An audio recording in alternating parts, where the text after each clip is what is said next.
हे करुणामयी स्वामिनी, हमारी विनय आपकी श्रवणेंद्री तक पहुंचनी ही चाहिए, क्योंकि आपके सिवा हमारी बात सुनने वाला कोई नहीं।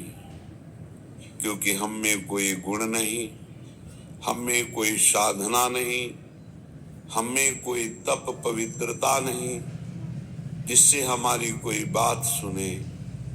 इसलिए मम स्वामिनी, केवल आप ही हमारी बात सुन सकती हैं। इसलिए कान देकर हमारी बात सुने, हमारी विनय सुने। किशोरी सुनिए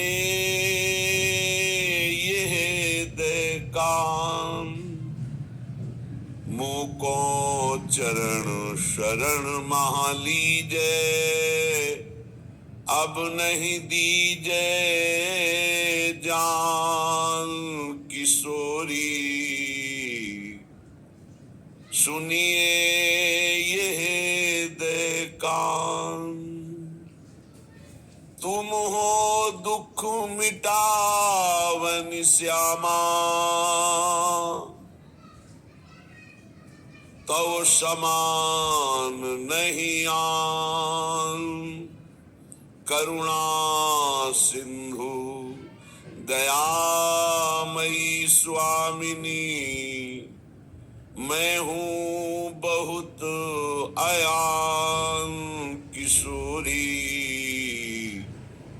सुनिए ये दे कान। हे दुख मिटाने वाली, हे श्यामाजू, आपके समान उदार करुणा में कोई नहीं है। हे दयामयी स्वामिनी, मैं बहुत अज्ञानी हूं। हित अनहित कछु जानत नाही, तो हूं बनत सयान। मेरा हित किसमें है, अहित किसमें है, ये मुझे कोई ज्ञान नहीं है। फिर भी स्वामिनी, मैं बहुत अपने को ज्ञानी समझता हूं। सब साधन को मूल, चरण तव सकल सुखन की खान। बिना कृपा कोई मरम न जाने, यथा उल्लू कहीं भान। जैसे उल्लू को कभी सूर्य का परिचय नहीं मिलता, ऐसे ही मुझ अज्ञानी को आपकी कृपा के बिना आपके श्री चरणों का, राधा नाम का मर्म पता ही नहीं चल सकता। हे स्वामिनी, समस्त सुखों का मूल आपके चरणारविंद हैं। ये बात हमारे मन को, हमारी बुद्धि को, हमारे चित्त को, हमारे अहम को समझ में ही नहीं आता। बार बार ये भोगों में, विषयों में सुख खोज रहा है। अब तो एक शरण है तेरी, ना दीखत को आन। लाडली, मुझ जैसे नीच अधमों का उद्धार हो सके ऐसा कोई उपाय नहीं दिखाई दे रहा। वो केवल आपकी करुणा, आपका आश्रय, आपकी कृपा को। तुम्हारे चरण शरण जे आवत, पावत निर्भय दान। शरणागत अभय विरद, पतित पावन बाने। स्वामिनी, जो सुना है आपका बाना है, जो आपके चरणों की शरण में आ जाता है, उसे आप अभयदान देती है। किशोरी सुनिए ये दे कान, अब जो ढील करोगी लाडली, होवेगी मम हानि। पक्का यदि आपने छोड़ दिया आपने स्वीकार नहीं किया तो निश्चित मेरा पतन हो जाएगा, निश्चित मेरा नाश हो जाएगा, मम हानि हो जाएगी, क्योंकि कोई संभालने वाला नहीं। स्वामिनी जी, आप अगर ढील दे दिए, छूट दे दिए तो ये मन हमें नष्ट कर देगा। अब जो ढील करोगी लाडली, होवेगी मम हानि। 1,84 फेर मिलेगी, जो अब दे हो जान। यदि आपने छोड़ दिया तो फिर 84 लाख योनियों में भटकना पड़ेगा। हे स्वामिनी,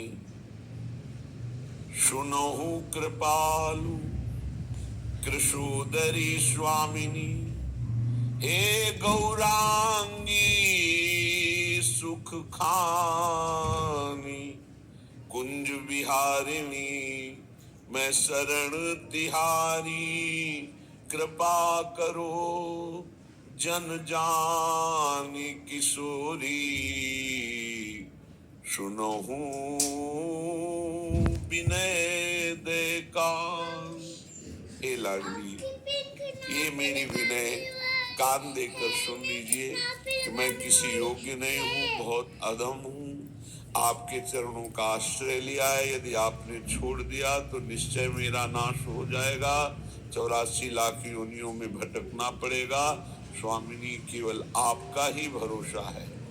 हे कृपालु, हे दयामयी, हे करुणामयी, हे किशोदरी, हे गौरांगी प्रिया, जो समस्त सुखों की आप खान हो, अब आप कृपा करके कुंज विहारिणी जो, मैं आपकी शरण में हूं, मुझे स्वीकार कर दो।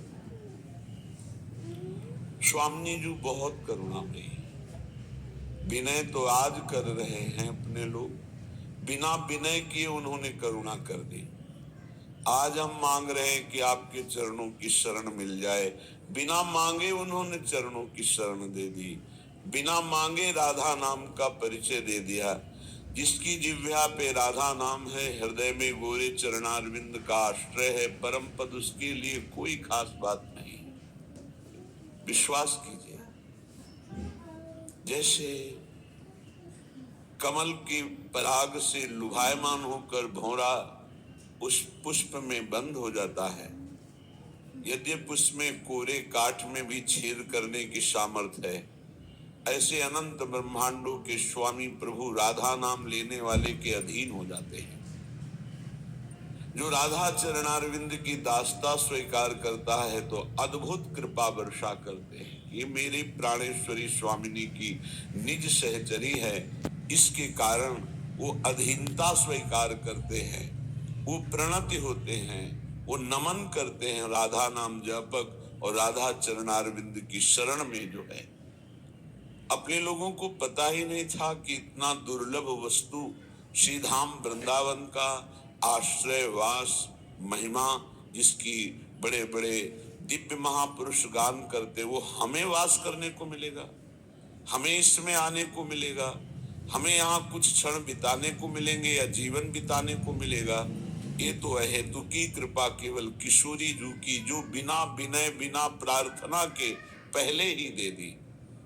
श्रीपाद प्रबोधानंद जी महाराज कह रहे हैं, नित्य क्रीड़ा में तनु तनु क्षोम नील पीतम, बिभ्रजाम्बु नदमरकत ज्योतिराश्चर्य नीलम।